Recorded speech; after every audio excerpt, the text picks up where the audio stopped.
નાસિકના શાકભાજી ટેમ્પો ચાલકો બેફામ. પાડી બ્રિજ નીચે પૂરપાટ ઝડપે આવતો ટેમ્પો ધડાકેભેર પલટી માર્યો. સામે કોઈ ન હોવાથી જાનહાનિ ટળી. અકસ્માત સર્જી ચાલક વાહન છોડી ફરાર.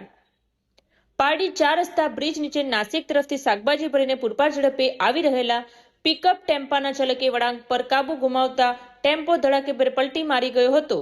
જો કે ઘટના સમય સામેથી કોઈ અન્ય વાહન કે રાહદારી પસાર થઈ રહ્યા ન હોવાથી સદનસીબે મોટી દુર્ઘટના અને જાનહાનિ ટળી હતી.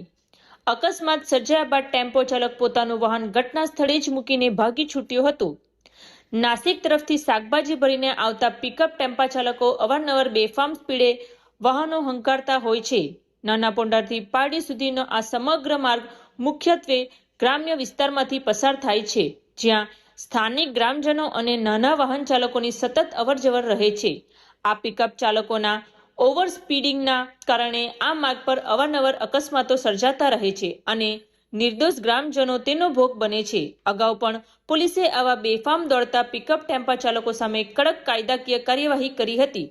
પોલીસની કડક કાર્યવાહી હોવા છતાં આ ટેમ્પો ચાલકોમાં કોઈ ખોફ ન હોય તેમ અકસ્માતો થવાની આ ઘટના પરથી સાબિત થાય છે કે ચાલકો હજુ પણ બેફામ સ્પીડે વાહનો દોડાવી રહ્યા છે. આ ઘટનાને પગલે સ્થાનિકોમાં ભારે રોષ જોવા મળી રહ્યો છે અને પોલીસે આ માર્ગ પર કાયમી ધોરણે કડક ઝુંબેશ ચલાવવી જોઈએ તેવી માંગ ઉઠી છે.